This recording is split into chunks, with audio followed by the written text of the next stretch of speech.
Bueno, y entonces llegamos al final de la primera meditación. Dijimos que hasta ahí Descartes entiende, hace como ese pequeño resumen, ese pequeño cierre, digamos, antes del final, en el que dice, bueno, por un camino o por el otro, exista o no exista Dios, he logrado dudar de todo, y esto por razones bien fundadas, digamos, porque he examinado qué podía ser indudable y he encontrado que nada era indudable. Luego me abstengo, digamos, de llamar verdadera ninguna cosa, porque ninguna cosa es indudablemente verdadera.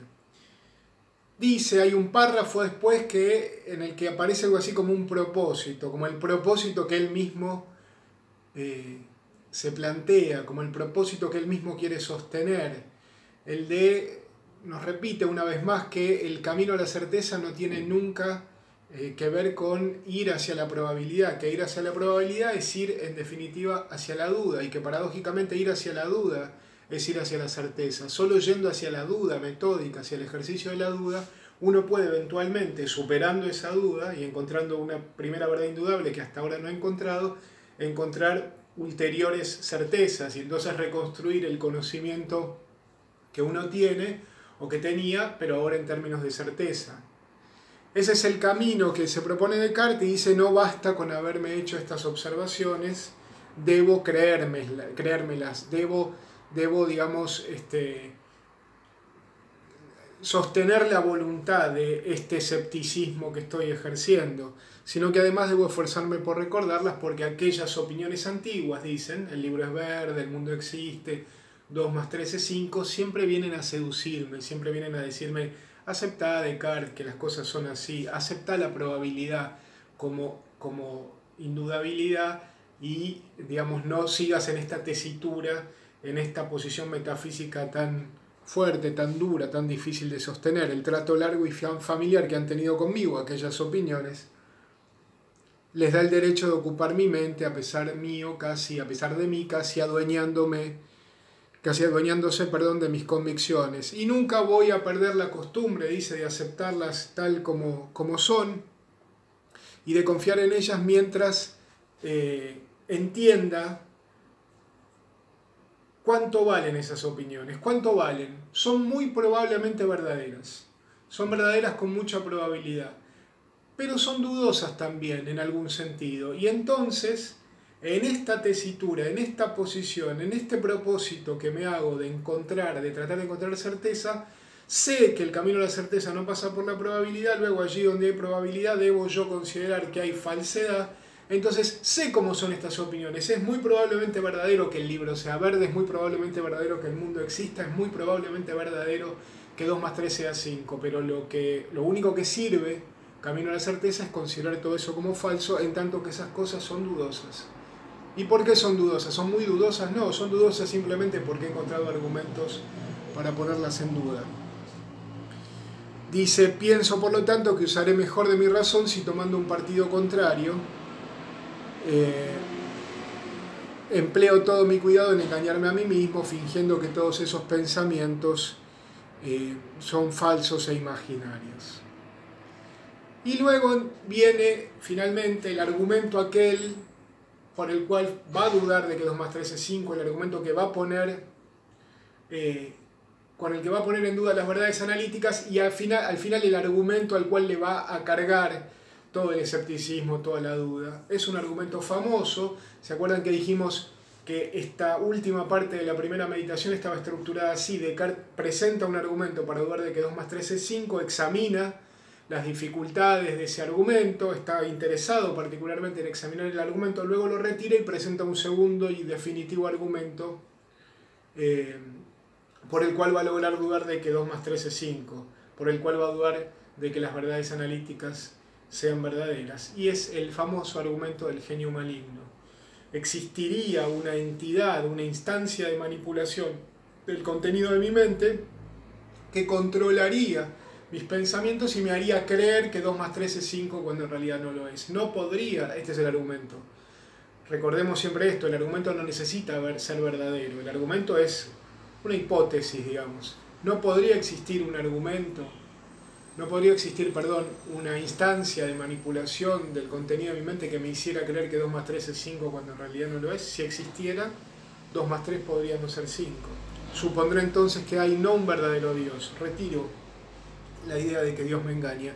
Fuente soberana de verdad. En principio porque no necesito suponer que Dios me engaña. Un argumento peliagudo, un argumento con sus dificultades, un argumento herético, un argumento totalizante, un argumento que entra en contradicción con la definición de Dios que di al principio de las meditaciones. Retiro entonces el argumento y digo, supondré entonces que hay no un verdadero Dios, fuente soberana de verdad, sino un cierto genio maligno tan astuto y engañador como poderoso que ha empleado toda su industria para engañarme. Pensaré que Él controla todas las representaciones, todo el contenido, cada uno de los estados de mi conciencia, que Él los manipula y que son todos falsos.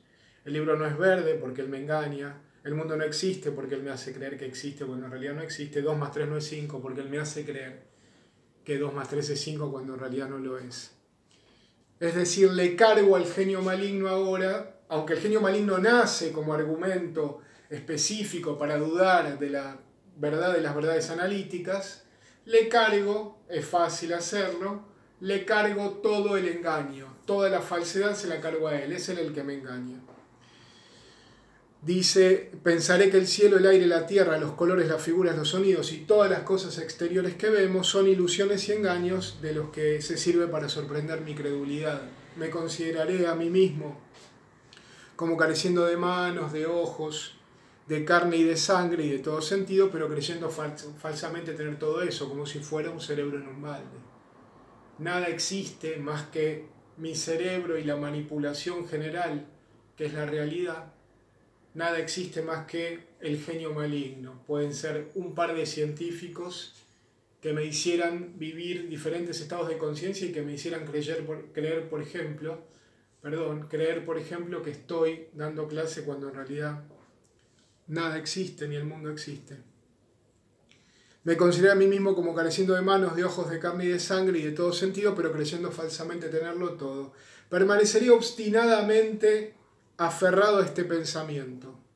Y si por ese medio no está en mi poder llegar al conocimiento de verdad alguna, por lo menos está en mi poder el suspender mi juicio, por lo menos está en mi poder no llamar verdadera ninguna cosa, puesto que todas son dudosas, es decir, puesto que todas son falsas. Es como si el engaño cesara acá, aunque yo no pudiera alcanzar verdad. Por lo cual me abstendré cuidadosamente de dar crédito a ninguna falsedad y prepararé mi mente para todos los ardides de ese gran engañador, que jamás también, que por más poderoso y astuto que sea, jamás podré imponerme nada. La idea de que él ya no puede imponerme nada. ¿Qué quiere decir imponerme nada? Hacerme vivir como verdadero algo que es falso. ¿Por qué? Porque yo sé que es falso, no. Porque a través de algunos argumentos sé que es dudoso, sé que esas cosas son dudosas y entonces prefiero considerarlas como falsas antes que caer en el engaño del genio maligno y estar más equivocado que antes. Eso no implica que yo pueda alcanzar verdad, pero es como si juzgara las cosas, las representaciones, los estados de conciencia, los pensamientos, como si los juzgara, digamos, como si los apreciara en su justo valor. Valen lo que valen. Son dudosos, mejor pensar que son falsos. Y la meditación termina con una extraordinaria metáfora, alegoría, una metáfora extendida, digamos, que es la del esclavo que sueña. Pero este propósito es arduo y penoso. ¿Qué propósito? El de pensar que todo es falso, y cierta pereza me arrastra insensiblemente al curso de la vida ordinaria. Tengo ganas de decir que no, que 2 más 3 es 5. Tengo ganas de ir hacia la probabilidad. Tengo ganas de salir de esta posición rígida, de esta tesitura, de este propósito que me he dado a mí mismo de considerar que todo es falso. Y así, cuando tengo ganas de volver a las viejas opiniones, estoy igual a un esclavo que, gozando dormido de una libertad imaginaria, en cuanto comienza a sospechar que su libertad es un sueño, teme despertarse y conspira con esas ilusiones agradables para ser engañado por más tiempo. Así, recaigo insensiblemente en mis antiguas opiniones. El libro es verde, el mundo existe, 2 más 3 es 5. Y tengo aprensión, tengo miedo a despertarme de esa modorra por miedo a que las laboriosas vigilias que seguirán a la soñolienta tranquilidad, en lugar de aportarme alguna luz en el conocimiento de la verdad, no basten para alumbrar todas las tinieblas de las dificultades que han sido agitadas. ¿Cómo estoy cuando quiero volver a creer en mis antiguas opiniones? Como un esclavo que está durmiendo y que sueña. ¿Qué sueña un esclavo? El sueño es realización de deseo, dice Freud. Sueña que es libre. ¿Qué otra cosa puede soñar? Está soñando que es libre. Ese esclavo que está soñando que es libre, de repente siente que va a despertarse. Entiende o empieza a entender oscuramente que la libertad con la que estaba soñando es nada más que eso, un sueño. Y entonces, dice Descartes, conspira, quiere seguir durmiendo, hace fuerza para seguir durmiendo y soñando con una libertad onírica, con una libertad ficticia. Así estoy yo, cuando quiero seguir creyendo que 2 más 3 es indudablemente 5. Ahora bien, no hay esclavo más esclavo que el que está soñando que es libre. Ese es el momento en que el esclavo es más esclavo que nunca. Para dejar de ser esclavo, ese esclavo eventualmente debería despertarse a la esclavitud. Debería despertarse a la realidad en la que es un esclavo y eventualmente hacer algo con su amo, matarlo, libertarse. Es hacia la esclavitud que se alcanza la libertad. Del mismo modo, dice Descartes, es hacia la duda que se alcanza la certeza. Entonces, seguir soñando con una libertad es como seguir creyendo, seguir creyéndose que las cosas son indudables, que 2 más 3 es indudablemente 5, o que la probabilidad es la verdad, o que lo verdaderamente probable es lo indudablemente probable. Hay que despertar a la esclavitud del genio maligno.